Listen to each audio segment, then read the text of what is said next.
যেদিন আমি প্রথম ছেলের ডায়েরিতে আমার নামে লেখা প্রেমের কবিতা পেলাম, সেদিনই বুঝলাম সব কিছু বদলে গেছে। ঘর পরিষ্কার করতে গিয়ে তার ডায়েরি পড়ে ফেলেছিলাম। সেখানে লেখা, আমি মা তোমায় ভালোবাসি, শুধু ছেলে হিসেবে নয়। তুমি আমার স্বপ্নের নারী। সন্ধ্যায় সে বাড়ি ফিরলে আমি জিজ্ঞেস করলাম, এটা কি লিখেছিস? সে লজ্জা পেয়ে বলল, তুমি পড়েছ? আমি বললাম, হ্যাঁ। সে আমার পাশে এসে বসে বলল, মা, আমি মিথ্যা লিখিনি। আমি সত্যিই তোমাকে ভালোবাসি। তুমি আমার কাছে শুধু মা নও, তুমি আমার জীবনের সবচেয়ে সুন্দর নারী। সে আমার হাত ধরে বলল, আমি তোমাকে বিয়ে করতে চাই। মা, ডায়েরির পাতা বাতাসে উড়ে যাচ্ছিল। এই গল্পটি সম্পূর্ণ শুনলে আপনাদের পানি অটোমেটিক বের হয়ে যাবে, যত দ্রুত সম্ভব হাতের কাছে টিস্যু নিয়ে বসে পড়ুন। বিছানার চাদর যেন নষ্ট না হয় সেটা সম্পূর্ণ খেয়াল রাখার অনুরোধ জানিয়ে গল্পটি এখন শুরু করব। তার আগে সর্বশেষ অনুরোধ, দয়া করে এমন পানি বের করার গল্প নিয়মিত শুনতে আমাদের চ্যানেলটি সকলেই সাবস্ক্রাইব করুন। ধন্যবাদ। হ্যালো বন্ধুরা, আমার নাম মৌসুমী দাস। আমার বয়স ৩৯ বছর। আমার স্বামীর নাম রাহুল দাস, বয়স ৫২ বছর। আমাদের ২ সন্তান, রিয়ান আর পূজা। রিয়ান ২১ বছর বয়সী, বিশ্ববিদ্যালয়ে পড়ে। পূজা ১৪ বছর বয়সী, হাই স্কুলে যায়। আজ যে ঘটনা আপনাদের বলবো সেটা আমার জীবনের সবচেয়ে রহস্যময় এবং রোমাঞ্চকর অভিজ্ঞতা। গত ৩ মাস ধরে আমাদের বাড়িতে অদ্ভুত সব ঘটনা ঘটছিল। প্রতি রাতে ঠিক ২টার সময় আমার ছেলে রিয়ানের ঘর থেকে অদ্ভুত শব্দ আসত। আমি প্রথমে ভাবলাম ও হয়তো পড়াশোনা করছে। কিন্তু পরের দিন সকালে গিয়ে দেখি ওর ঘরের সব জিনিসপত্র এলোমেলো করা, বইখাতা মেঝেতে ছড়িয়ে ছিটিয়ে। আর সবচেয়ে অদ্ভুত ব্যাপার হল, ওর পড়ার টেবিলে কিছু পুরনো ছবি আর একটা প্রাচীন চাবি পড়ে থাকত। রিয়ানকে জিজ্ঞেস করলে বলতো, মা, আমি কিছুই জানি না। আমি তো রাতে গভীর ঘুমে থাকি। একদিন রাতে আমি লুকিয়ে দেখার সিদ্ধান্ত নিলাম। ঠিক ২টার সময় রিয়ানের ঘরের দরজার কাছে গিয়ে দাঁড়ালাম। শুনলাম রিয়ান কার সাথে যেন কথা বলছে, কিন্তু অন্য কোনো কণ্ঠস্বর শুনতে পেলাম না। আমি আস্তে আস্তে দরজার ফাঁক দিয়ে উকি মারলাম। দেখলাম রিয়ান মেঝেতে বসে ছবিগুলো নিয়ে কি যেন করছে। হঠাৎ ও বলল, দাদু, আপনি কেন আমার স্বপ্নে আসেন? আপনি কি চান? আমি চমকে গেলাম। রিয়ানের দাদু তো ১০ বছর আগে মারা গিয়েছেন। পরের দিন সকালে রিয়ানকে সব খুলে বলতে বললাম। রিয়ান কাঁদতে কাঁদতে বলল, মা, গত ৩ মাস ধরে প্রতি রাতে দাদু আমার স্বপ্নে আসেন।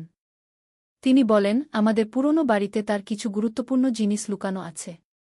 সেগুলো খুঁজে বের করতে হবে। আমি অবাক হয়ে জিজ্ঞেস করলাম, কি ধরনের জিনিস? রিয়ান বলল, দাদু বলেছেন, আমাদের পরিবারের একটা বড় গোপন ইতিহাস আছে। আমাদের পূর্বপুরুষরা ব্রিটিশ আমলে স্বাধীনতা সংগ্রামের সাথে যুক্ত ছিলেন। তারা অনেক গুরুত্বপূর্ণ নথিপত্র আর সোনার গহনা লুকিয়ে রেখেছিলেন। দাদু বলেছেন, এই চাবি দিয়ে সেই গুপ্তস্থান খোলা যাবে। আমি চাবিটা হাতে নিলাম। এটা দেখতে খুবই পুরনো, তামার তৈরি, আর এর উপরে অদ্ভুত কিছু নকশা খোদাই করা। সেদিন দুপুরে স্বামী রাহুল অফিস থেকে ফিরলে আমি সব ঘটনা বললাম। রাহুল প্রথমে বিশ্বাস করতে চাইল না, কিন্তু যখন রিয়ান ওর স্বপ্নের কথা বিস্তারিত বলল, তখন রাহুলও গুরুত্ব দিল। রাহুল বলল, বাবার মৃত্যুর আগে উনি একবার বলেছিলেন যে আমাদের পূর্বপুরুষদের কিছু গোপন সম্পদ আছে, কিন্তু আমি কখনো গুরুত্ব দিইনি।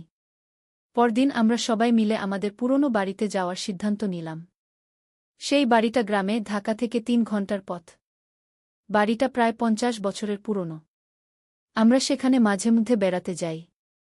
বাড়িতে পৌঁছে রিয়ান বলল, মা, দাদু বলেছেন বাড়ির পিছনের বট আমগাছের নিচে মাটি খুঁড়তে হবে। আমরা সবাই মিলে খোঁড়াখুঁড়ি শুরু করলাম। প্রায় ২ ফুট মাটি খোঁড়ার পরে একটা লোহার বাক্স পেলাম। বাক্সটা ভারী আর তালাবদ্ধ। রিয়ান উত্তেজিত হয়ে বলল, এইটাই, এই বাক্সটাই দাদুর স্বপ্নে দেখেছি। আমি চাবিটা তালায় লাগালাম। অবিশ্বাস্য, চাবিটা পুরোপুরি মিলে গেল। তালা খুলে গেল। বাক্স খুলে আমরা যা দেখলাম তাতে সবার চোখ কপালে উঠে গেল। ভিতরে ছিল অনেক পুরনো কাগজপত্র, কিছু সোনার গহনা আর একটা চামড়ার ব্যাগ।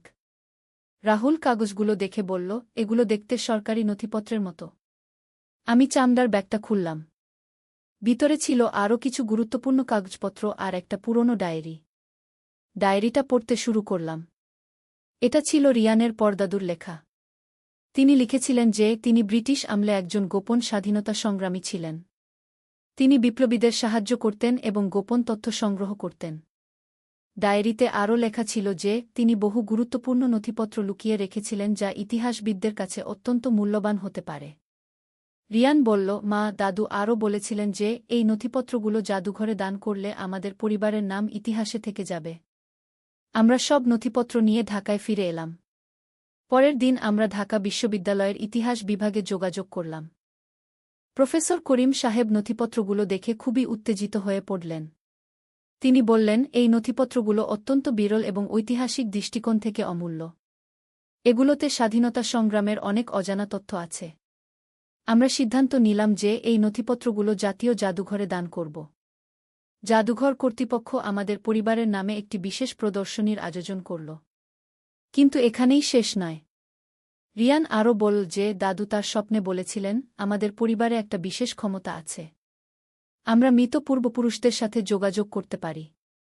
প্রথমে আমি এসব বিশ্বাস করিনি। কিন্তু পরের কয়েকদিনে আমি নিজেই অনুভব করলাম যে রাতে ঘুমের মধ্যে কেউ আমার সাথে কথা বলছে। এক রাতে আমি স্পষ্ট শুনলাম আমার শাশুড়ির কণ্ঠস্বর। তিনি বলছিলেন, মৌসুমী, তুমি খুব ভালো কাজ করেছ। আমাদের পরিবারের ইতিহাস রক্ষা করেছ। পরের দিন আমি রাহুলকে বললাম। রাহুল বলল, আম্মা সত্যিই এরকম কথা বলতেন।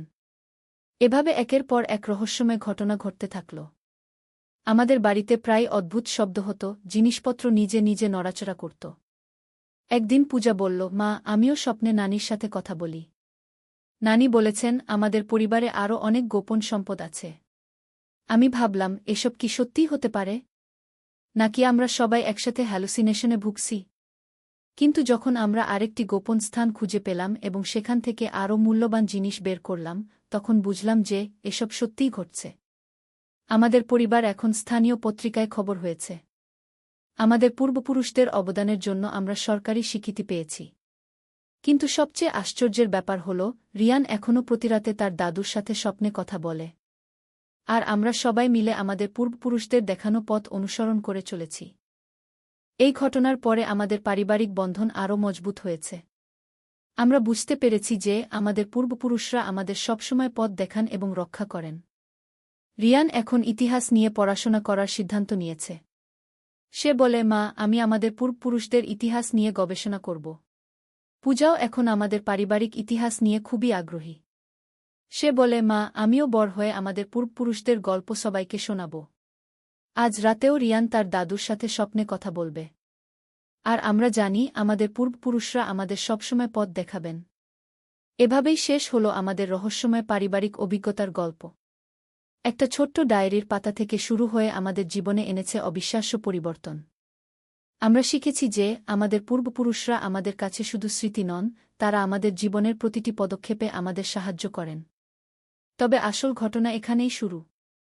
যেদিন আমরা জাদুঘরে নথিপত্র জমা দিয়ে ফিরলাম, সেদিন রাতে আমার আরও ভয়ানক স্বপ্ন দেখলাম। আমি দেখলাম যে আমাদের বাড়ির নিচে একটা গোপন সুড়ঙ্গ আছে। সেই সুড়ঙ্গে অনেক প্রাচীন ধনসম্পদ লুকানো আছে। স্বপ্নে দেখলাম একজন বৃদ্ধ মানুষ আমাকে বলছেন, মৌসুমী, তুমি এখনও আসল সম্পদ খুঁজে পাওনি। তোমাদের বাড়ির রান্নাঘরের মেঝের নিচে একটা গোপন পথ আছে। পরের দিন সকালে আমি রাহুলকে সব বললাম। রাহুল বলল, এসব তো শুধু স্বপ্ন, কিন্তু আমি ভাবলাম, রিয়ানের স্বপ্ন তো সত্যি হয়েছিল। দুপুরে যখন পূজা স্কুলে আর রিয়ান কলেজে, আমি আর রাহুল রান্নাঘরের মেঝে পরীক্ষা করলাম। একটা টাইলসের নিচে ফাঁকা শব্দ পেলাম। টাইলস তুলে দেখলাম সত্যিই নিচে একটা ছোট্ট গর্ত। সেখানে একটা পুরনো কাপড়ের পুটলি।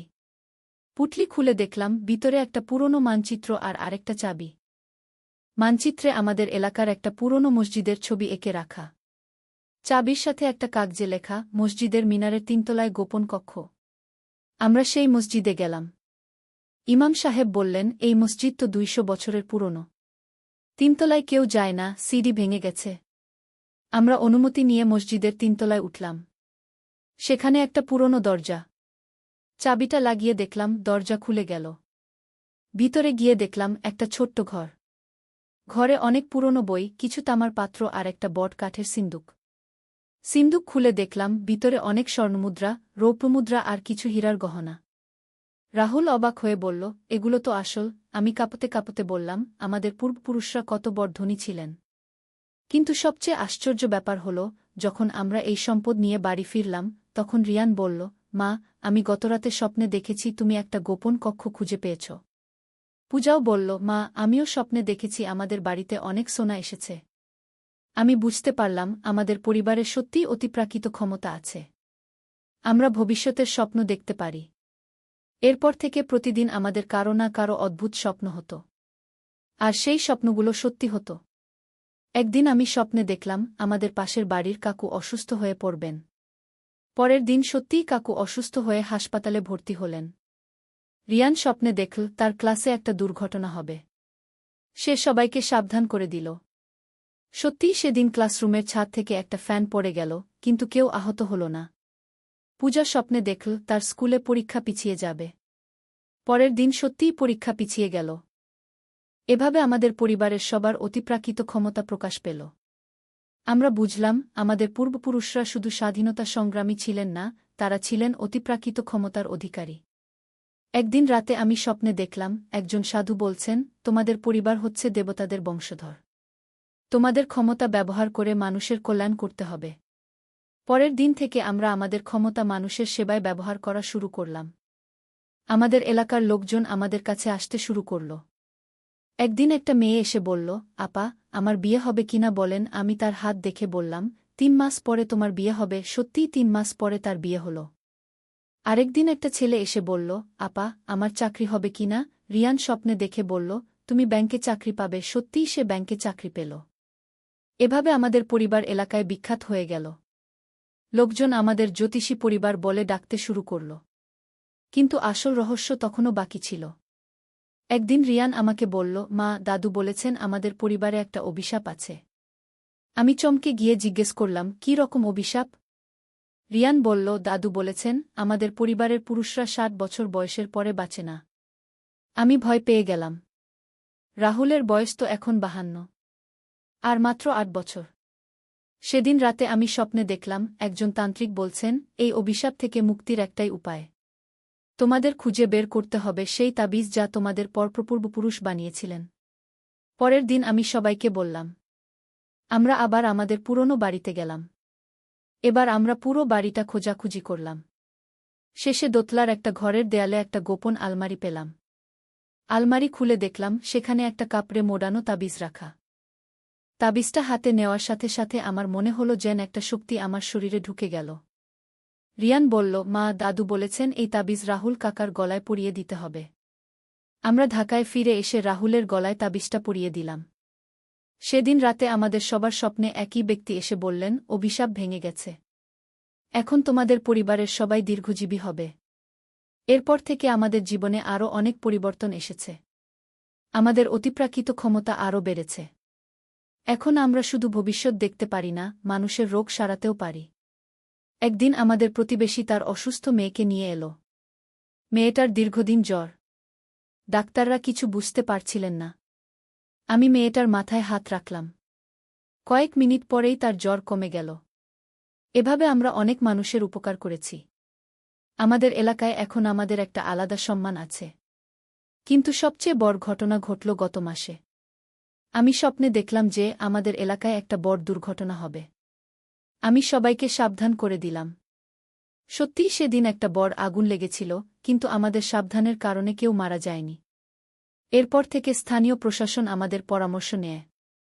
আমাদের বলা ভবিষ্যৎবাণী অনুযায়ী তারা প্রস্তুতি নেয়। রিয়ান এখন তার ক্ষমতা ব্যবহার করে পরীক্ষায় ভালো করছে। সে আগেই জানতে পারে কী প্রশ্ন আসবে। পূজা তার বন্ধুদের সাহায্য করে। সে বলে দেয় কার সাথে বন্ধুত্ব করা ভালো, কার সাথে না। আমি আর রাহুল এখন একসাথে মানুষের সেবা করি। আমরা একটা ছোট্ট আধ্যাত্মিক সেবা কেন্দ্র খুলেছি। লোকজন আমাদের কাছে আসে তাদের ভবিষ্যৎ জানতে, রোগ সারাতে আর জীবনের সমস্যার সমাধান খুঁজতে। আমরা কোনো টাকা নিই না।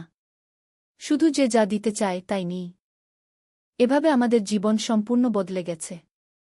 একটা ছোট্ট ডায়েরি আবিষ্কারের মাধ্যমে আমরা আবিষ্কার করেছি আমাদের পরিবারের অসাধারণ ইতিহাস আর ক্ষমতা। আজকে রিয়ান আমাকে বলল, মা, দাদু বলেছেন আমাদের পরিবারে আরও অনেক গোপন রহস্য আছে। আমি জানি আমাদের এই রহস্যময় যাত্রা এখানেই শেষ নয়। আরও অনেক অজানা রহস্য আমাদের জন্য অপেক্ষা করছে। কিন্তু এখন আমরা জানি আমাদের পূর্বপুরুষরা আমাদের পথ দেখাবেন। আর আমরা সেই পথে হেঁটে মানুষের কল্যাণ করে যাব। বন্ধুরা, এই ছিল আমাদের অবিশ্বাস্য পারিবারিক রহস্যের গল্প। আশা করি আপনাদের ভালো লেগেছে।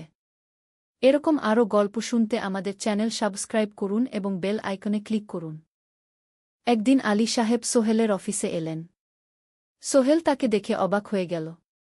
স্যার, আপনি এখানে? হ্যাঁ সোহেল, তোমার অফিস একবার দেখতে চাইলাম। খুব সুন্দর হয়েছে গু।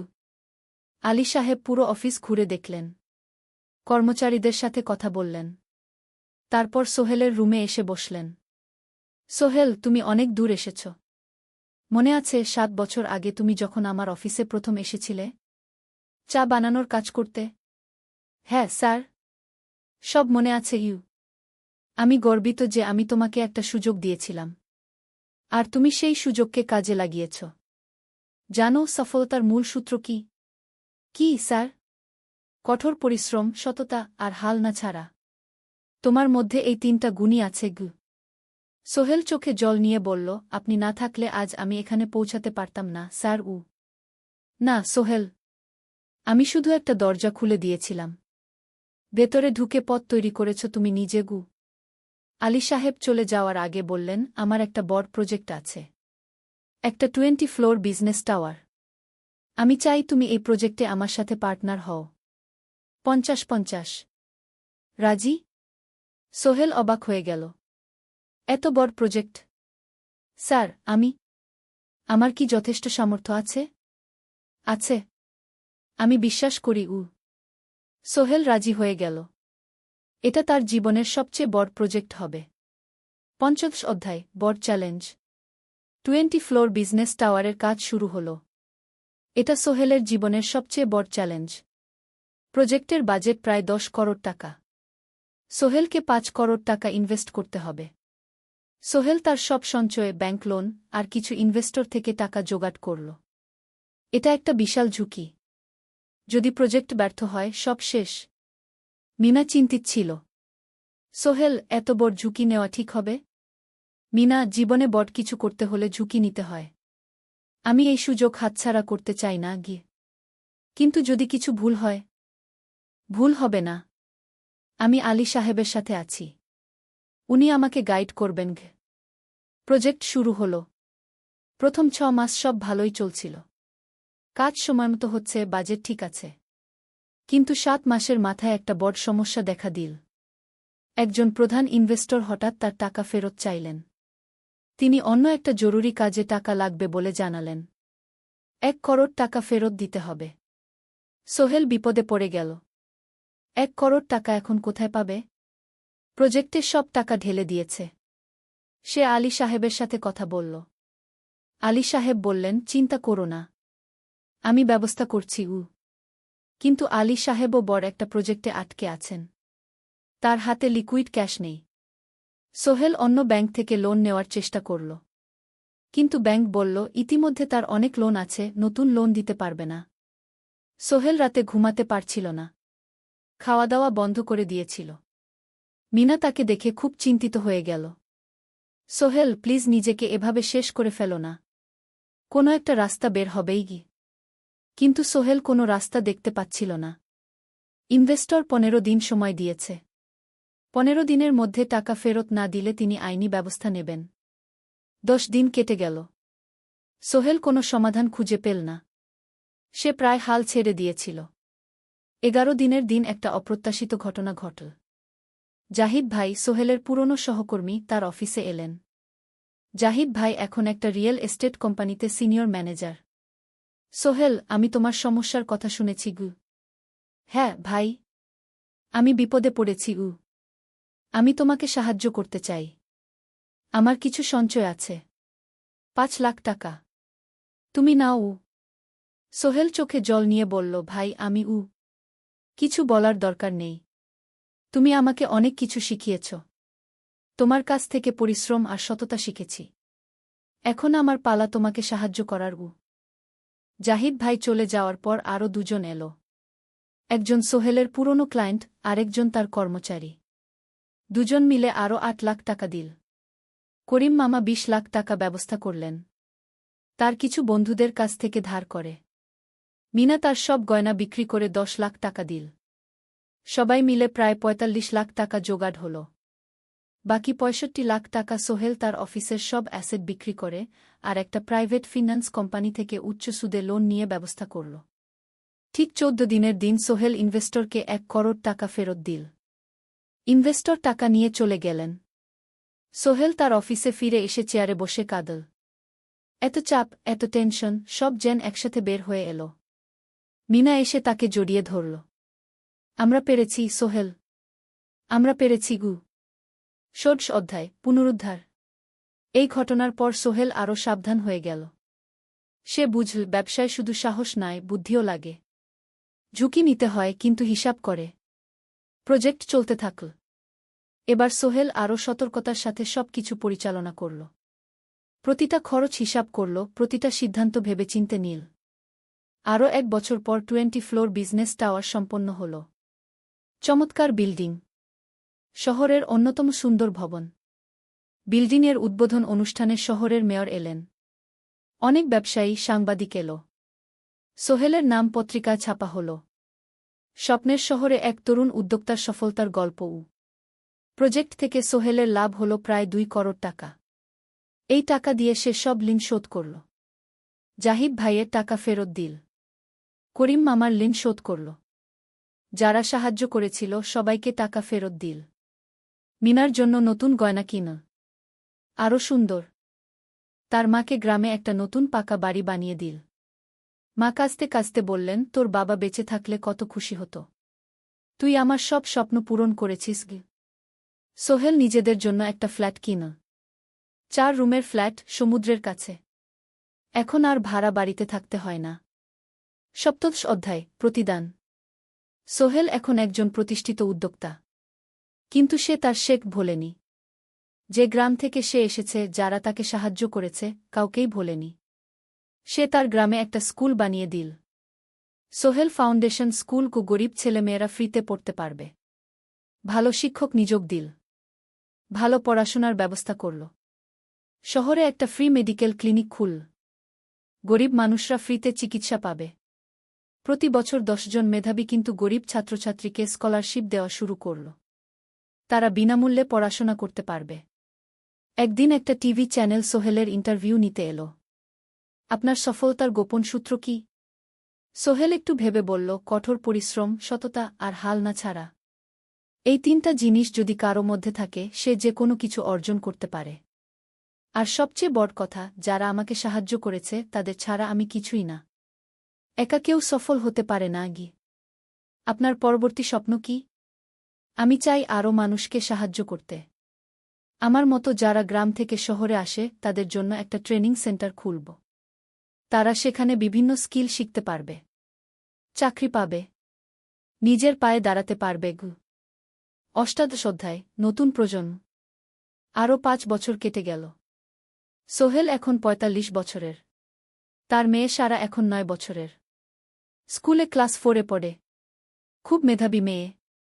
একদিন সারা বাবাকে জিজ্ঞেস করল, বাবা, তুমি কিভাবে এত বড় হলে? আমার বন্ধুরা বলে তুমি একজন সফল মানুষ গো। সোহেল তাকে কোলে নিয়ে বসল। বাবা, তুমি জানো তোমার দাদু ছিলেন একজন স্কুল শিক্ষক। খুব সৎ মানুষ। কিন্তু আমরা গরিব ছিলাম। আমি রিকশা চালাতাম গো। রিকশা? সত্যি? হ্যাঁ। তারপর আমি এই শহরে এলাম। অনেক কষ্ট করেছি। কিন্তু হাল ছাড়িনি। মানুষ আমাকে সাহায্য করেছে। আর আমি কঠোর পরিশ্রম করেছি। বাবা, আমিও কি তোমার মতো হতে পারব? অবশ্যই পারবে বাবা। তবে মনে রেখো, সফলতা মানে শুধু টাকা পয়সা না। সফলতা মানে ভালো মানুষ হওয়া, অন্যদের সাহায্য করা, সৎ থাকা গু। সারা মাথা নাডল। আমি ভালো মানুষ হব বাবাগু। সোহেল তার মেয়েকে জড়িয়ে ধরল। মনে মনে ভাবল, তার জীবনের সব কষ্ট সার্থক হয়েছে।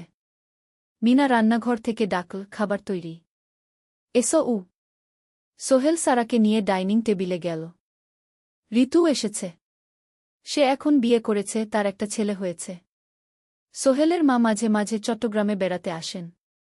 আজও এসেছেন। সবাই মিলে খেতে বসল।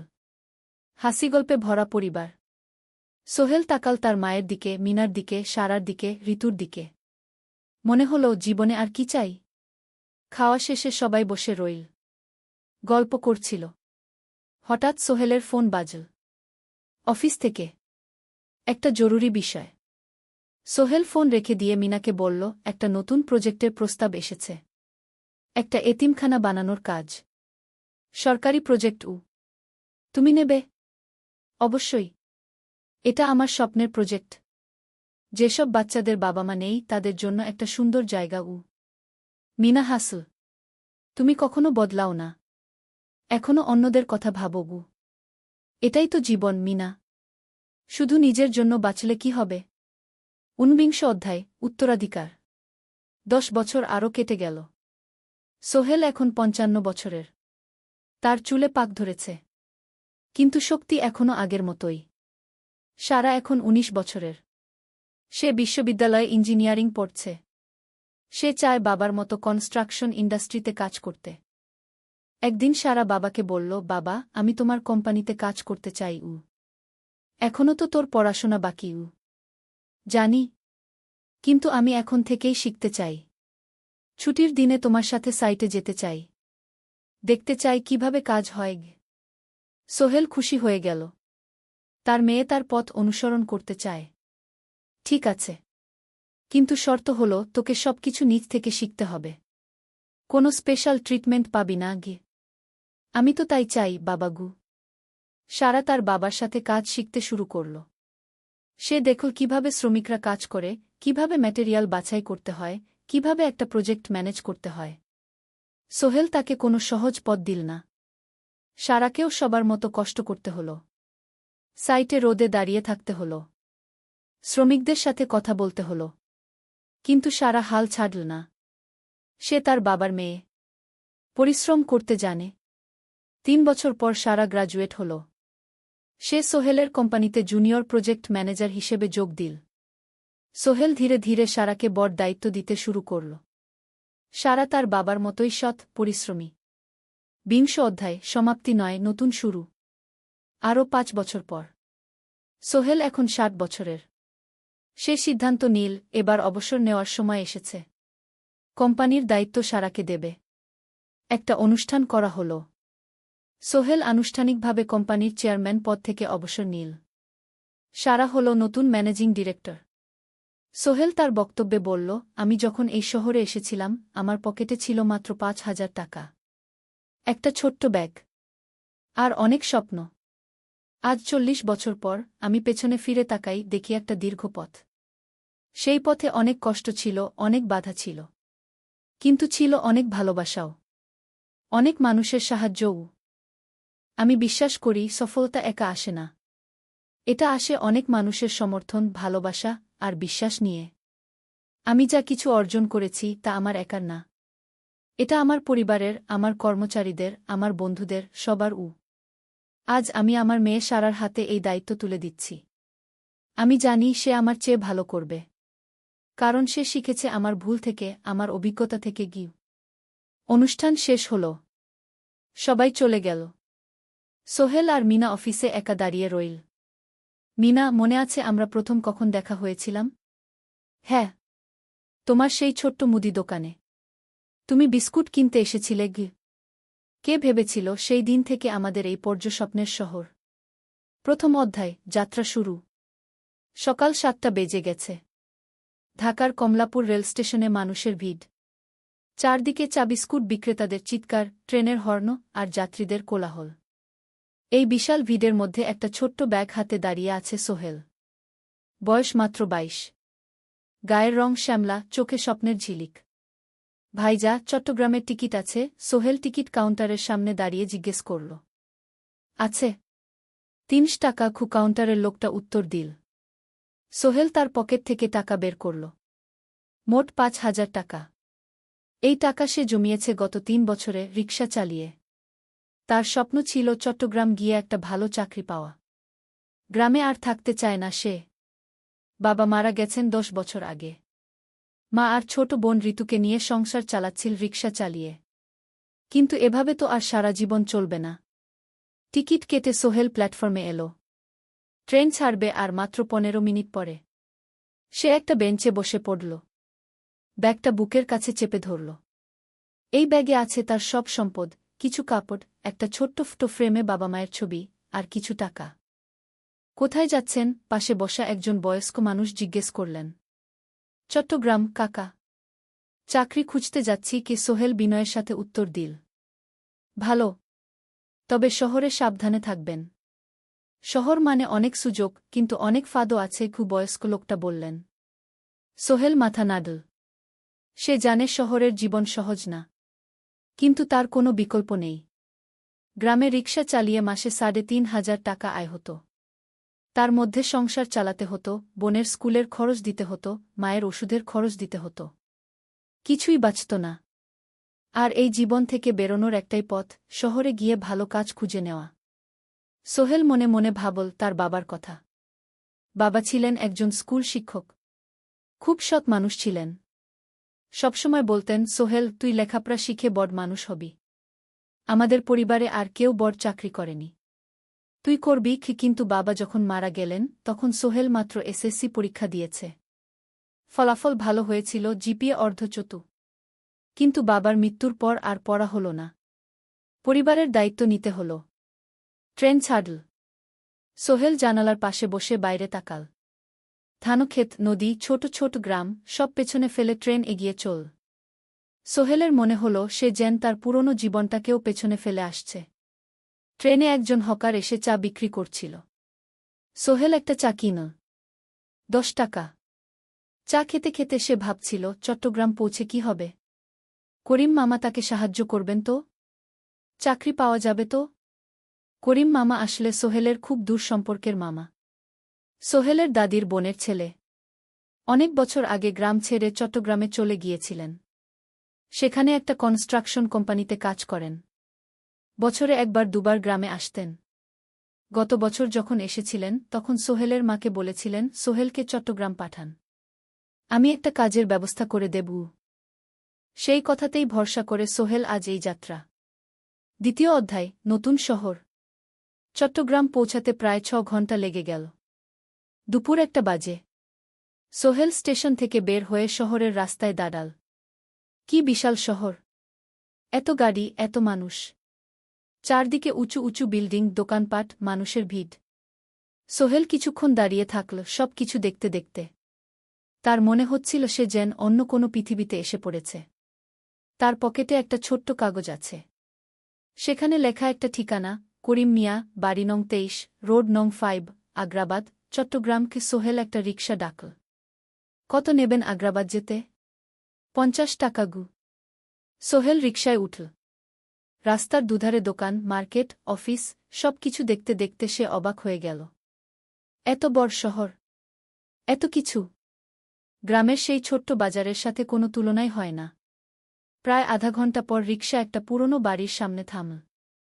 ৩ তলা বাড়ি, কিন্তু রং উঠে গেছে। সিঁড়ি দিয়ে উঠে ৩য় তলায় করিম মামার ফ্ল্যাটে নক করল। দরজা খুলল এক মধ্যবয়সী মহিলা। কে? আসসালামু আলাইকুম, আপা। আমি সোহেল।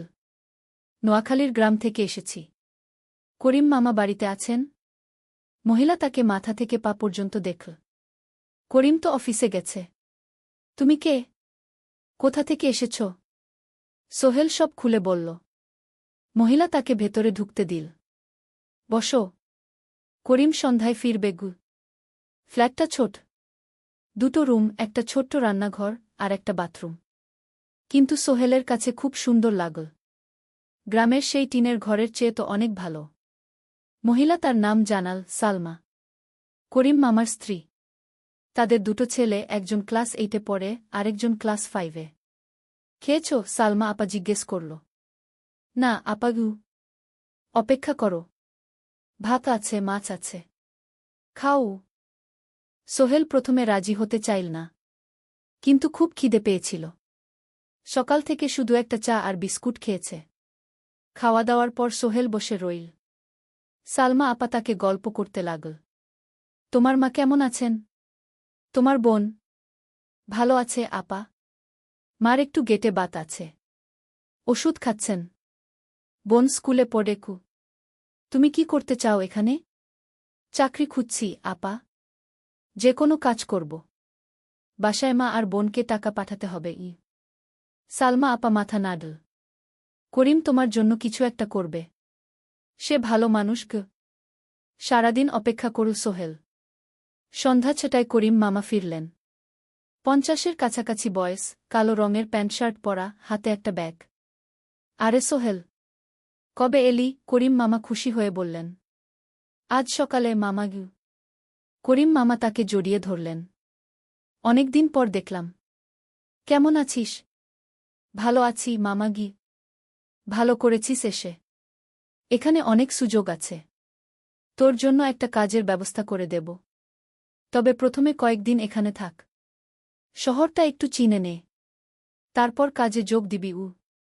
সোহেলের মনে আসার আলো জ্বল। সে ভাবল হয়তো তার ভাগ্য এবার পাল্টাবে। 3য় অধ্যায়, প্রথম চাকরি। 1 সপ্তাহ পরে করিম মামা সোহেলকে তার কোম্পানিতে নিয়ে গেলেন। কোম্পানির নাম আলামিন কনস্ট্রাকশন। অফিসটা শহরের কেন্দ্রে 5 তলা একটা বিল্ডিংয়ের দোতলায়। মালিক আলী সাহেব। 50-এর কাছাকাছি বয়স, মোটা চেহারা, চোখে সোনার ফ্রেমের চশমা। বড়লোক মানুষ, কিন্তু খুব কড়া। এই ছেলেটাকে কি কাজে লাগাবেন? আলী সাহেব করিম মামাকে জিজ্ঞেস করলেন। স্যার, ও আমার আত্মীয়। গ্রাম থেকে এসেছে। খুব পরিশ্রমী। যে কোনো কাজে লাগাতে পারেন। আলী সাহেব সোহেলের দিকে তাকালেন। তুমি কি পড়েছ? Sir, SSC pass. জিপিএ অর্ধচতু। হুম। ভালো। কম্পিউটার চালাতে পারো? না স্যার, পারি না। কিন্তু শিখতে চাই। আলী সাহেব একটু ভাবলেন। ঠিক আছে। তোমাকে অফিসের কাজে রাখব। ফাইল গুছানো, চা বানানো, কাগজপত্র নিয়ে যাওয়া, না এসব। মাসে 5,000 টাকা। রাজি আছো? জি স্যার। সোহেল খুশি হয়ে গেল। 5,000 টাকা। রিকশা চালিয়ে 3,500 পেত। এখানে 5,000। কাজ শুরু হলো পরদিন থেকে। সকাল 8টায় অফিসে যেতে হয়, ফিরতে হয় সন্ধ্যা 7টায়। প্রথম দিন সোহেল ঘুম থেকে উঠল ভোর 5টায়। তৈরি হয়ে 7:30টায় অফিসের উদ্দেশ্যে বের হল। করিম মামার বাড়ি থেকে অফিস প্রায় 5 কিলোমিটার। বাসে যেতে হয়। অফিসে পৌঁছে সোহেল দেখল সেই প্রথম আলী সাহেব এখনো আসেননি। অফিস খোলা ছিল না। 8-10 মিনিট পর একজন লোক এসে অফিস খুল। তুমি নতুন? জি। আমি সোহেল। আমি জাহিদ, অ্যাসিস্ট্যান্ট ম্যানেজার। এসো। জাহিদ ভাই সোহেলকে সব কিছু দেখাল। অফিসে মোট 6 জন কর্মচারী। 2 জন ইঞ্জিনিয়ার, একজন অ্যাকাউন্ট্যান্ট, একজন অ্যাসিস্ট্যান্ট ম্যানেজার, জাহিদ ভাই, একজন রিসেপশনিস্ট, আর এখন সোহেল। সোহেলের কাজ শুরু হলো চা বানানো দিয়ে। তারপর অফিস পরিষ্কার করা, ফাইল গুছানো, কাগজপত্র এক জায়গা থেকে আরেক জায়গায় নিয়ে যাওয়া। কাজ কঠিন না, কিন্তু সারাদিন দৌড়ঝাঁপ করতে হয়। দুপুরে খাবারের জন্য আধা ঘন্টা বিরতি। সোহেল একটা ছোট হোটেলে গিয়ে ভাতরাল তরকারি খেল। 50 টাকা। সন্ধ্যায় অফিস বন্ধ হল। সোহেল ক্লান্ত হয়ে বাসায় ফিরল। কেমন লাগল প্রথম দিন? করিম মামা জিজ্ঞেস করলেন। ভালো মামা। অনেক কিছু শিখলাম।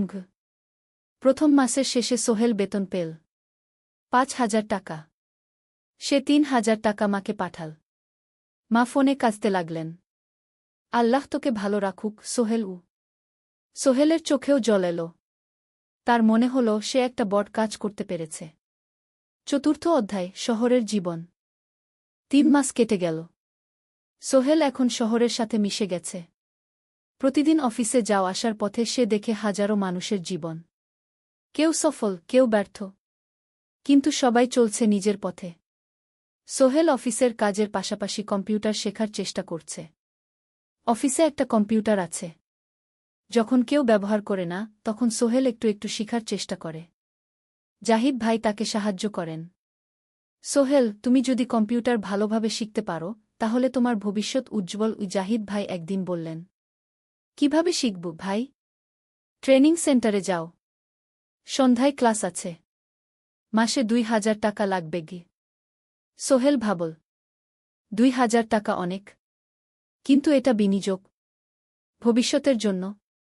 সে একটা ট্রেনিং সেন্টারে ভর্তি হল। সপ্তাহে 3 দিন সন্ধ্যা 7:30 থেকে রাত 9টা পর্যন্ত ক্লাস। কম্পিউটারের basic, MS Word, Excel, PowerPoint, internet ব্যবহার। একদিন অফিস থেকে ফেরার সময় সোহেল একটা দোকানে চা খেতে গেল। দোকানের পাশেই একটা ছোট্ট মুদি দোকান। সেখানে একটা মেয়ে বসে আছে। বয়স হবে 20-এর কাছাকাছি। সাদাসিধে চেহারা, সাদা শাড়ি পরা, কিন্তু চোখে এক ধরনের দৃঢ়তা। ভাইজা, এক প্যাকেট বিস্কুট দেন কি? সোহেল বলল। মেয়েটা বিস্কুট দিল। 20 টাকা। সোহেল টাকা দিয়ে যাচ্ছিল, হঠাৎ মেয়েটা বলল, আপনি নতুন এসেছেন এই এলাকায়, তাই না? হ্যাঁ। 3 মাস হল। কিভাবে বুঝলেন? আপনার চেহারা দেখেই বোঝা যায়। এখনও গ্রামের ছোঁয়া আছে। আর আপনি প্রতিদিন এই পথ দিয়ে যান। দেখেছি কি? মেয়েটা হাসল। সোহেলও হেসে ফেল। আপনি খুব পর্যবেক্ষক মনে হচ্ছে গি। জীবনে অনেক কিছু দেখেছি। তাই মানুষকে চিনতে শিখেছি গি। আপনার নাম? মিনা। এই দোকান আমার বাবার। উনি অসুস্থ, তাই আমি দেখছি গু। সেদিন থেকে সোহেল প্রায়ই সেই দোকানে যেতে শুরু করল। মিনার সাথে গল্প করত। ধীরে ধীরে তাদের মধ্যে একটা বন্ধুত্ব তৈরি হল। মিনাও তার জীবনের গল্প বলল। মিনার মা মারা গেছেন যখন সে মাত্র 7 বছরের। বাবা আব্দুল হামিদ একা হাতে মিনাকে বড় করেছেন। মুদি দোকান দিয়ে সংসার চালান। মিনা কলেজে পড়ে, অনার্স 2nd ইয়ার। সকালে কলেজে যায়, দুপুরে ফিরে এসে দোকান সামলায়। বাবার হার্টের সমস্যা আছে, তাই ভারী কাজ করতে পারেন না। তোমার স্বপ্ন কি? একদিন সোহেল জিজ্ঞেস করল। গ্র্যাজুয়েশন শেষ করে একটা ভালো চাকরি করব। তারপর বাবাকে ভালো চিকিৎসা করাব। তুমি? আমিও চাকরি করে পরিবারকে ভালোভাবে দেখভাল করতে চাই। মা আর বোনকে নিয়ে শহরে আনব একদিন গু। দুজনেই নিজেদের স্বপ্নের কথা বলতে গিয়ে বুঝল তাদের স্বপ্ন অনেকটা একই রকম। 5ম অধ্যায়, বিপদ। 6 মাস কেটে গেল।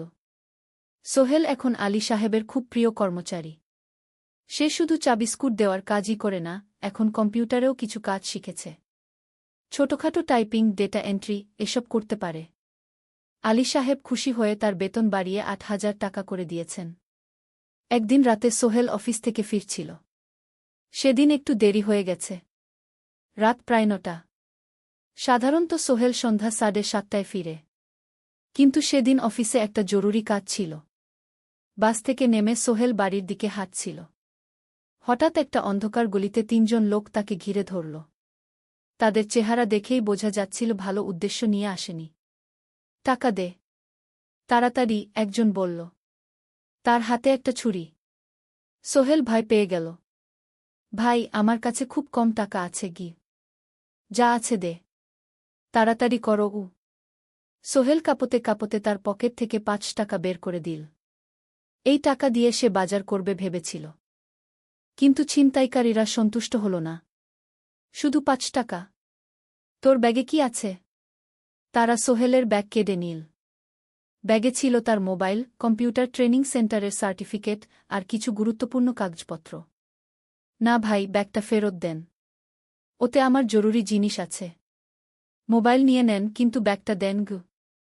কিন্তু ওরা শুনল না। একজন সোহেলকে জোরে ধাক্কা দিল। সোহেল পড়ে গেল। মাথা রাস্তার কংক্রিটে ধাক্কা লেগে গেল। রক্ত বের হল। 3 জন দৌড়ে পালিয়ে গেল। কিছুক্ষণ সোহেল অজ্ঞান হয়ে পড়ে রইল। তারপর ধীরে ধীরে জ্ঞান ফিরল। মাথায় প্রচণ্ড ব্যথা। সে উঠে দাঁড়ানোর চেষ্টা করল, কিন্তু মাথা ঘুরছিল। কোনোমতে একটা দেয়াল ধরে দাঁড়াল। একজন পথচারী তাকে দেখে থামল। কি হয়েছে ভাই? ছিনতাই হয়েছে গি। এসো, আমি তোমাকে হাসপাতালে নিয়ে যাই। কিন্তু সোহেল রাজি হল না। না, ঠিক আছি। বাড়ি যেতে পারব। সে কোনোমতে করিম মামার বাড়িতে পৌঁছাল। দরজা খুলেই সালমা আপা চিৎকার করে উঠলেন। ও আল্লাহ! কি হয়েছে? করিম মামা দৌড়ে এলেন। সোহেলকে ভেতরে নিয়ে গেলেন। তার মাথায় জল ঢেলে রক্ত পরিষ্কার করলেন। ক্ষতটা বেশ গভীর। হাসপাতালে যেতে হবে কি? করিম মামা বললেন। তারা একটা অটোরিকশা নিয়ে নিকটস্থ হাসপাতালে গেলেন। ডাক্তার সোহেলের মাথায় 3টা সেলাই দিলেন। বলল, 1 সপ্তাহ বিশ্রাম নিতে হবে। কোনো ভারী কাজ করা যাবে না। হাসপাতাল থেকে ফিরে সোহেল শুয়ে রইল। তার মনে হচ্ছিল সবকিছু শেষ হয়ে গেছে। মোবাইল চলে গেছে, গুরুত্বপূর্ণ কাগজপত্র চলে গেছে। এখন 1 সপ্তাহ অফিস করতে পারবে না। পরদিন সকালে করিম মামা আলী সাহেবকে ফোন করে সব জানালেন। আলী সাহেব বললেন, ঠিক আছে, সোহেল ভালো হয়ে এলে আসবে, চিন্তার কিছু নেই গি। মিনা যখন এই খবর শুনল, সে সন্ধ্যায় সোহেলকে দেখতে এলো করিম মামার বাড়িতে। সাথে এনেছিল কিছু ফল। কি হয়েছিল? মিনা চিন্তিত গলায় জিজ্ঞেস করল। সোহেল সব বলল। মিনা রেগে গেল। এই শহরে এখন অনেক অপরাধ বেড়ে গেছে।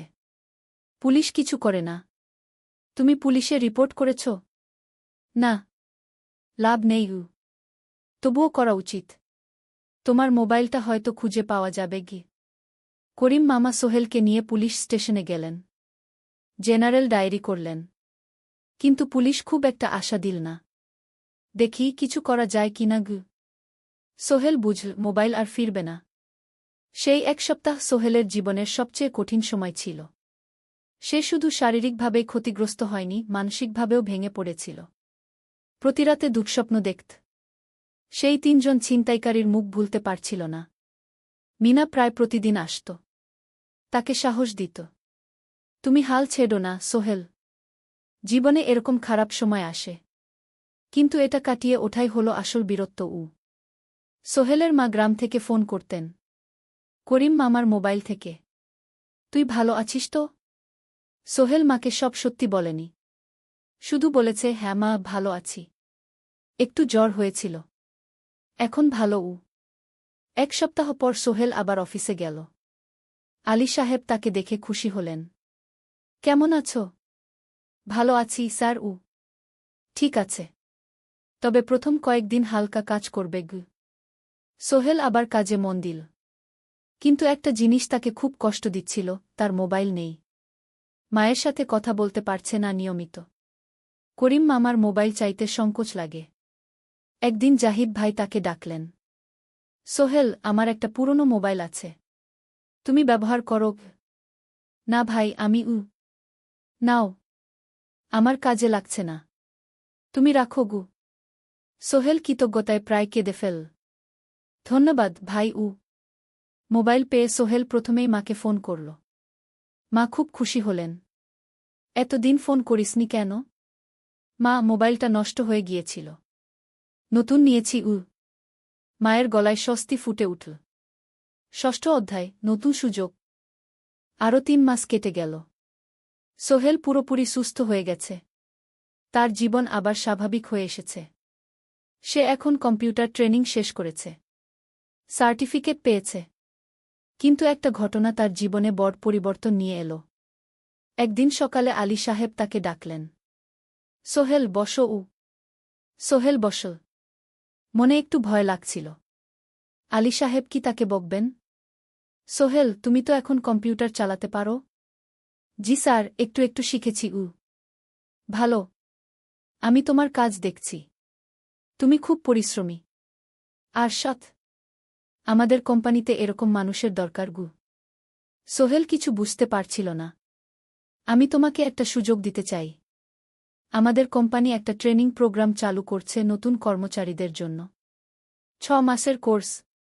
কম্পিউটার অ্যাকাউন্টিং, ভবন নির্মাণের হিসাব নিকাশ, প্রজেক্ট ম্যানেজমেন্ট সব শিখবে। কোম্পানি সব খরচ দেবে। ট্রেনিংয়ের সময় তোমার বেতনও চলবে। রাজি আছো? সোহেল বিশ্বাস করতে পারছিল না। স্যার, সত্যি? আমাকে এত বড় সুযোগ দিচ্ছেন? হ্যাঁ। তুমি ভালো ছেলে, পরিশ্রমী। আমি তোমাকে এগিয়ে দিতে চাই। ভবিষ্যতে তুমি এই কোম্পানির একজন গুরুত্বপূর্ণ কর্মচারী হবে। সোহেল কৃতজ্ঞতায় প্রায় কেঁদে ফেল। ধন্যবাদ স্যার। আমি কঠোর পরিশ্রম করব।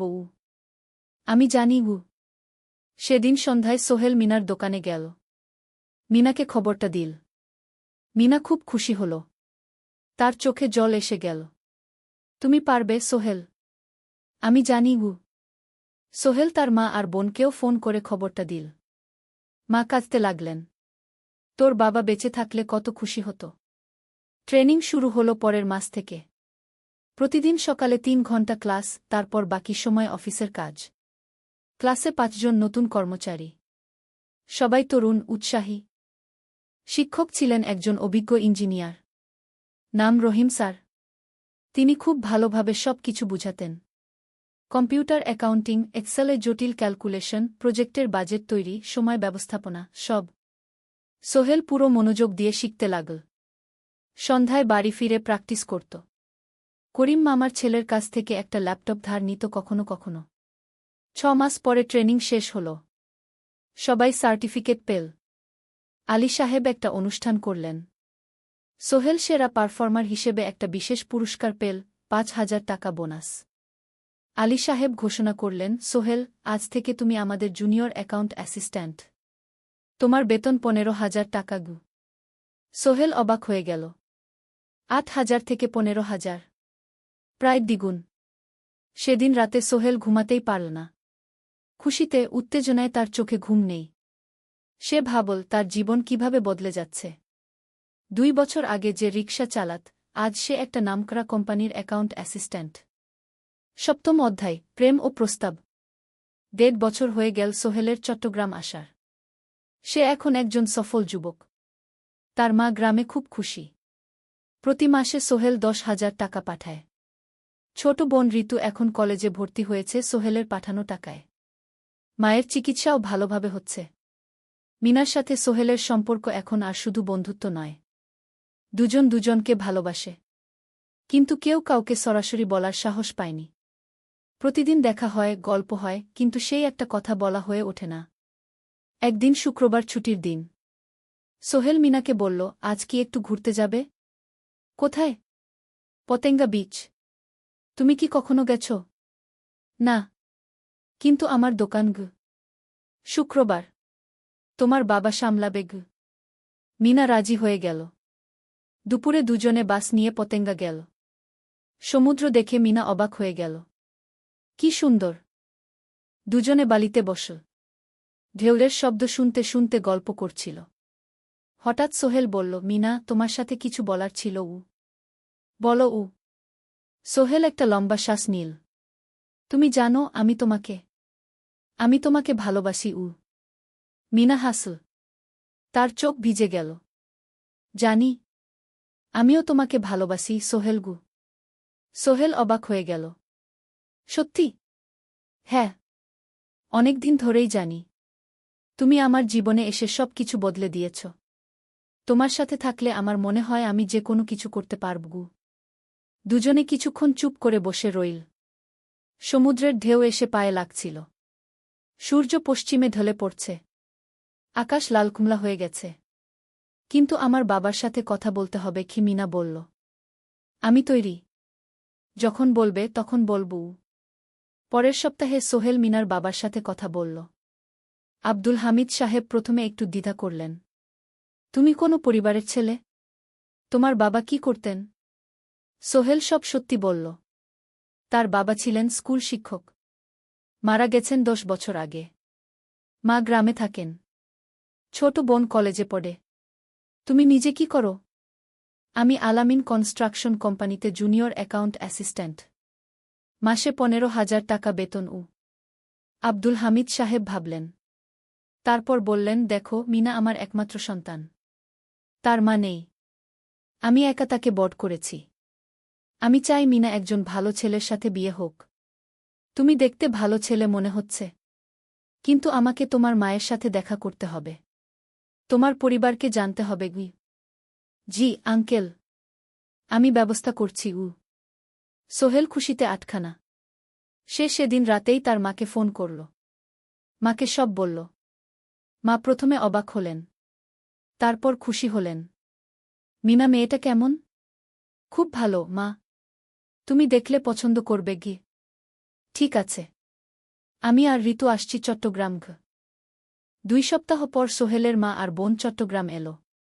সোহেল তাদের নিয়ে মিনার বাড়িতে গেল। ২ পরিবার একসাথে বসল। মিনার বাবা সোহেলের মাকে দেখে খুশি হলেন। সোহেলের মা সহজ সরল ভদ্রমহিলা। আপনার ছেলে খুব ভালো। মিনা তাকে পছন্দ করে। আমিও রাজি গো, আব্দুল হামিদ সাহেব বললেন। আমার সোহেল সৎ ছেলে। মিনাকে খুব ভালোবাসে। আমি জানি ও মিনাকে সুখে রাখবে কি সোহেলের মা বললেন। বিয়ের তারিখ ঠিক হল 3 মাস পর। এই 3 মাসে সোহেল যথেষ্ট টাকা জমাবে। বিয়ে হবে সাদামাটা কিন্তু সুন্দর। 8ম অধ্যায়, নতুন পথ। 3 মাস কেটে গেল দ্রুত। সোহেল প্রতিদিন কঠোর পরিশ্রম করছিল। অফিসে তার কাজের প্রশংসা হচ্ছে। আলী সাহেব তাকে এখন ছোটখাটো প্রজেক্টের হিসাব দেখতে দিচ্ছেন। সোহেল তার সঞ্চিত টাকা দিয়ে বিয়ের আয়োজন করল। বিয়ে হল মিনার বাড়ির কাছের একটা কমিউনিটি সেন্টারে। খুব বেশি লোক আসেনি। 2 পরিবারের আত্মীয় স্বজন আর অফিসের কয়েকজন সহকর্মী। কিন্তু অনুষ্ঠান ছিল খুব সুন্দর। সোহেল যখন মিনাকে বিয়ের পোশাকে দেখল, তার মনে হল পৃথিবীর সবচেয়ে সুন্দর মেয়ে সে। লাল শাড়ি পরা, মুখে হালকা মেকআপ, কিন্তু তার স্বাভাবিক সৌন্দর্য ছিল আসল। বিয়ের পর সোহেল একটা ছোট্ট ফ্ল্যাট ভাড়া নিল। 2 রুমের ফ্ল্যাট, মাসে ভাড়া 5,000 টাকা। মিনা এখনও তার পড়াশোনা চালিয়ে যাচ্ছে। আরও 1 বছর বাকি গ্র্যাজুয়েশন শেষ হতে। সোহেলের মা আর বোন গ্রামে ফিরে গেল। মা বলে গেলেন, সোহেল, মিনাকে ভালো রাখিস। মেয়েরা অনেক ত্যাগ করে সংসার করতে গু। জানি মা গু। নতুন জীবন শুরু হল। সোহেল সকালে অফিসে যায়, সন্ধ্যায় ফেরে। মিনা সকালে কলেজে যায়, দুপুরে ফিরে রান্না করে, ঘর গোছায়। সন্ধ্যায় দুজনে একসাথে বসে পড়াশোনা করে, গল্প করে, টিভি দেখে। জীবন সুন্দর ছিল। কিন্তু চ্যালেঞ্জও ছিল। মাসিক খরচ, ভাড়া 5,000, বাজার 3,000, বিদ্যুৎ গ্যাস 1,000, মায়ের জন্য 5,000, মিনার কলেজের খরচ 1,200। মোট প্রায় 14,000 টাকা। বাঁচত মাত্র 1,000 খানেক। কিন্তু সোহেল হাল ছাড়ল না। সে সন্ধ্যায় একটা কম্পিউটার ট্রেনিং সেন্টারে পার্ট টাইম পড়ানো শুরু করল। সপ্তাহে 3 দিন 2 ঘন্টা করে। এতে মাসে আরও 3,000 টাকা আসতে লাগল। মিনাও বসে থাকল না। সে বাড়িতে বসে কয়েকজন স্কুলের ছাত্রছাত্রীকে টিউশন পড়াতে শুরু করল। মাসে 2,000 টাকা আয়। এভাবে কেটে গেল 6 মাস। দুজন মিলে পরিবার চালাচ্ছে, স্বপ্ন দেখছে। একদিন সোহেল বলল, মিনা, আমি একটা নতুন স্বপ্ন দেখছি গু। কি? আমি নিজে একটা ছোট্ট কনস্ট্রাকশন কোম্পানি খুলতে চাই। ছোট ছোট প্রজেক্ট নেব। বাড়ি মেরামত, ছোট বিল্ডিং বানানো, এসব। তোমার কি যথেষ্ট অভিজ্ঞতা আছে? আছে। আমি 2 বছর ধরে এই কাজের সাথে জড়িত। অনেক কিছু শিখেছি। আর আলী সাহেবও আমাকে সাহায্য করবেন গু। কিন্তু টাকা কোথায়? কোম্পানি খুলতে তো অনেক টাকা লাগবে গি। আমি জমাচ্ছি। আরও 1 বছর কাজ করব। তারপর চেষ্টা করব। মিনা তাকে সমর্থন দিল। তুমি পারবে। তোমার মধ্যে সেই শক্তি আছে গি। 9ম অধ্যায়, চ্যালেঞ্জের সময়। কিন্তু ভাগ্য সবসময় অনুকূলে থাকে না। সোহেল যখন স্বপ্ন দেখছিল নিজের কোম্পানি খোলার, তখনই একটা বড় সমস্যা এল। আলী সাহেবের কোম্পানি একটা বড় প্রজেক্ট পেয়েছিল। একটা 10তলা বিল্ডিং বানানোর কাজ। কিন্তু প্রজেক্টের প্রধান ইনভেস্টর হঠাৎ পালিয়ে গেল। তিনি কোম্পানির কাছ থেকে প্রায় 50 লাখ টাকা নিয়ে গেছেন, কিন্তু কাজ শেষ হয়নি। কোম্পানি বড় ক্ষতির মুখে পড়ল। আলী সাহেব অনেক কর্মচারীকে ছাঁটাই করতে বাধ্য হলেন। প্রায় 10 জনকে চাকরি থেকে বাদ দিলেন। বাকিদের বেতন কমাতে হল। সোহেলকে আলী সাহেব ডেকে বললেন, সোহেল, আমি তোমাকে রাখতে চাই। তুমি বিশ্বস্ত কর্মচারী। কিন্তু তোমার বেতন কমাতে হবে। 15,000 থেকে 10,000। সোহেল মনে মনে চিন্তায় পড়ে গেল। 10,000 টাকায় সংসার চলবে কিভাবে? মায়ের খরচ, ভাড়া, বাজার, সব মিলিয়ে তো 14,000 টাকা লাগে। কিন্তু সে কিছু বলল না। ঠিক আছে স্যার। বাড়ি ফিরে সোহেল মিনাকে সব বলল। মিনা চিন্তিত হয়ে গেল। এখন কি হবে? চিন্তা করো না। আমি পার্ট টাইম টিউশনির সময় বাড়াব। আর তুমিও বেশি করে টিউশন নাও। কিন্তু আমার তো পড়াশোনাও আছে গি। জানি। কিন্তু এখন এটাই করতে হবে গু। সোহেল সন্ধ্যায় আরও 2টো জায়গায় পার্ট টাইম কাজ খুঁজল। একটা দোকানে সন্ধ্যায় হিসাব দেখার কাজ পেল। মাসে 2,000 টাকা। আরেকটা জায়গায় সপ্তাহান্তে কম্পিউটার রিপেয়ারের কাজ পেল। মাসে 1,500 টাকা। মিনাও 3 জন নতুন স্টুডেন্ট নিল টিউশনে। তার আয় বাড়ল 2,000 থেকে 3,500। কঠিন সময় ছিল। সোহেল সকাল ৮টায় অফিসে যেত, সন্ধ্যা ৬টায় ফিরত। তারপর একটু বিশ্রাম নিয়ে ৭:৩০টায় বের হতো পার্ট টাইম কাজে। রাত ১০টায় বাড়ি ফিরত। রবি সোমবার কম্পিউটার রিপেয়ারের কাজ। মিনাও সকালে কলেজে যেত, দুপুরে ফিরে রান্না করত, তারপর বিকেলে টিউশন পড়াত। রাতে খাওয়া দাওয়ার পর পড়াশোনা করত। দুজনেরই শরীর খারাপ হতে শুরু করল। সোহেল একদিন অফিসে অজ্ঞান হয়ে পড়ে গেল। ডাক্তার দেখাতে নিয়ে গেল। ডাক্তার বলল, অতিরিক্ত পরিশ্রম, শরীরে পুষ্টির অভাব, ঠিকমতো খাচ্ছেন না মনে হচ্ছে ঘি। সত্যি কথা, খরচ বাঁচাতে সোহেল আর মিনা অনেক সময় কম খেত। মাংস মাছ কিনত সপ্তাহে একদিন, বাকি সময় শাকসবজি ডাল। মিনা সোহেলকে বলল, আর নয় সোহেল, তুমি এভাবে নিজেকে শেষ করে ফেলছ। আমার পড়াশোনা বন্ধ করে দিই, আমি ফুল টাইম চাকরি করি গিয়ে। না, সোহেল জোর দিয়ে বলল, তোমার পড়াশোনা বন্ধ হবে না, আরও মাত্র ৬ মাস বাকি, তুমি গ্রাজুয়েট হবেই গু। কিন্তু তুমি আমি ঠিক হয়ে যাব, চিন্তা করো না গে। কিন্তু পরিস্থিতি আরও খারাপ হল যখন সোহেলের মায়ের অসুখ হল। হার্টের সমস্যা, হাসপাতালে ভর্তি করতে হল। খরচ ৫০,০০০ টাকা। সোহেলের হাতে এত টাকা কোথায়? সে করিম মামার কাছে ধার চাইল। করিম মামা ২০,০০০ টাকা দিলেন। বাকি ৩০,০০০ টাকা সোহেল একটা এনজিও থেকে ঋণ নিল। সুদের হার মাসে ২%। মায়ের চিকিৎসা হল, তিনি সুস্থ হয়ে গেলেন। কিন্তু সোহেল এখন ঋণের বোঝায় পড়ে গেল। প্রতি মাসে ৩,০০০ টাকা করে কিস্তি দিতে হবে। সেই রাতে সোহেল আর মিনা বিছানায় শুয়ে কথা বলছিল। সোহেল বলল, মিনা, আমি মনে হয় ভুল করেছি। শহরে এসে বিয়ে করে তোমাকে কষ্টে ফেলেছি গু। মিনা তার হাত ধরল। না সোহেল, তুমি ভুল করনি। জীবনে এরকম খারাপ সময় আসে, কিন্তু এটা কাটিয়ে ওঠাই হলো আসল শক্তি। আমরা একসাথে আছি, একসাথে থাকব, সব কিছু ঠিক হয়ে যাবে। মিনার কথায় সোহেল একটু সাহস পেল।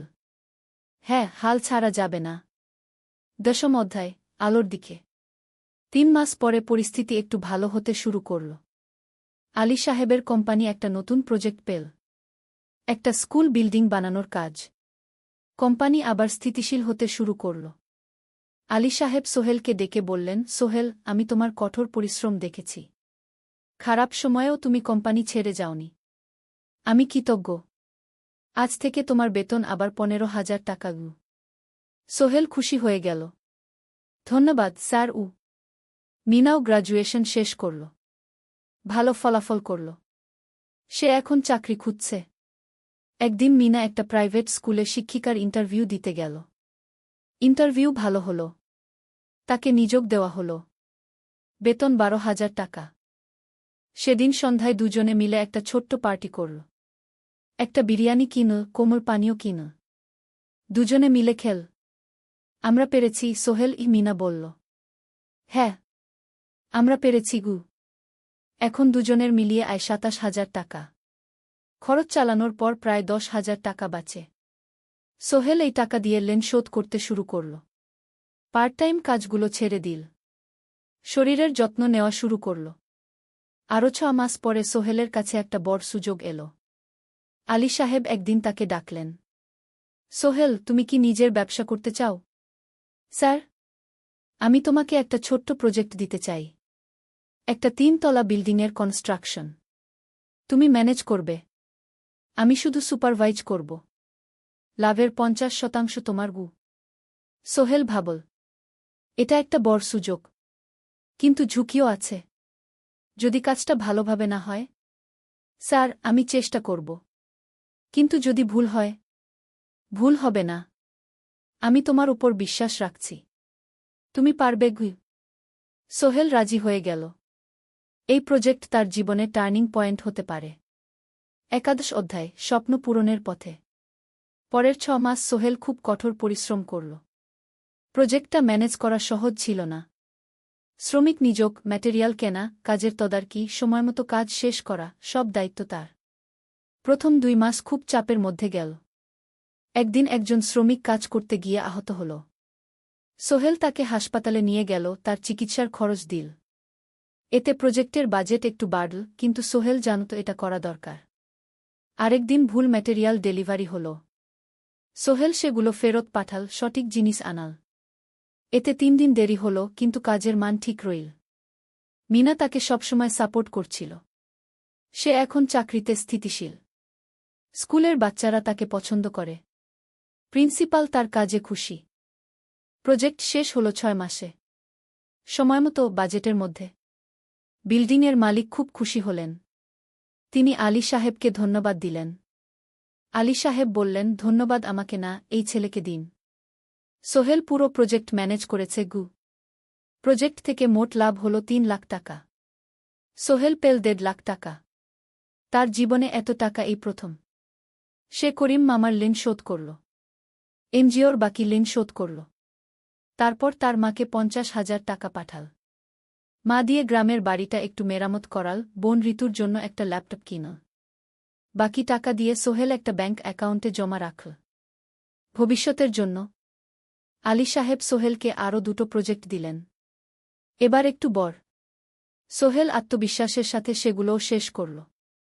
2 বছর পরে সোহেল সিদ্ধান্ত নিল, এবার নিজের কোম্পানি খোলার সময় এসেছে। দ্বাদশ অধ্যায়, নতুন শুরু। সোহেল তার সব জমানো টাকা দিয়ে একটা ছোট্ট অফিস ভাড়া নিল। 2 রুমের অফিস। একটা রুমে কাজের জায়গা, আরেকটায় ছোট্ট মিটিং রুম।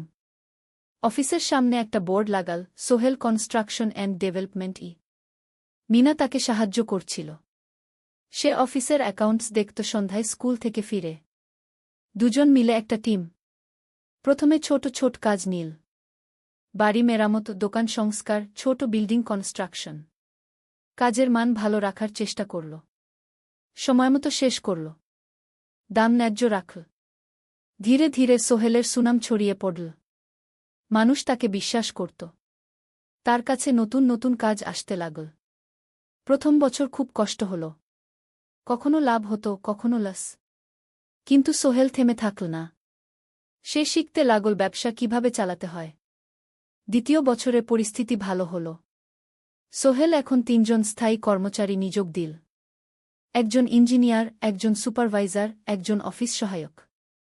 তৃতীয় বছরে একটা বড় প্রজেক্ট পেল। একটা স্কুল বিল্ডিং বানানোর কাজ। 5 তলা বিল্ডিং। সোহেল পুরো মনোযোগ দিয়ে কাজটা করল। শ্রমিকদের ভালো বেতন দিল, ভালো ম্যাটেরিয়াল ব্যবহার করল, সময়মতো কাজ শেষ করল। স্কুল কর্তৃপক্ষ খুব খুশি হল। তারা সোহেলের কাজের প্রশংসা করল। এই প্রজেক্ট থেকে সোহেল প্রায় 5 লাখ টাকা লাভ করল। এই টাকা দিয়ে সে আরও ভালো একটা অফিস নিল। আরও কর্মচারী নিয়োগ দিল। এখন তার কোম্পানিতে 10 জন স্থায়ী কর্মচারী। প্রজেক্ট অনুযায়ী আরও শ্রমিক নিয়োগ দেওয়া হয়। ত্রয়োদশ অধ্যায়, পরিবার। এদিকে সোহেল আর মিনার সংসারেও খুশির খবর এল। মিনা গর্ভবতী। 9 মাস পর তাদের একটা মেয়ে হল। নাম রাখল সারা। সারা যখন জন্মাল, সোহেলের মা আর বোন চট্টগ্রামে এল। মা 1 মাস থেকে গেলেন। মিনাকে সাহায্য করলেন। সোহেল এখন একটা বড় ফ্ল্যাট ভাড়া নিয়েছে। 3 রুমের ফ্ল্যাট। একটা রুমে সোহেল, মিনা, একটায় সারা, আরেকটায় অতিথি রুম। মায়ের জন্য সোহেল সিদ্ধান্ত নিল তাকে চট্টগ্রামে নিয়ে আসবে। গ্রামে একা থাকা ঠিক না। কিন্তু মা রাজি হলেন না। না বাবা, আমি গ্রামেই থাকব। এখানে আমার পরিচিত মানুষ আছে। তোর বোনকে নিয়ে যা।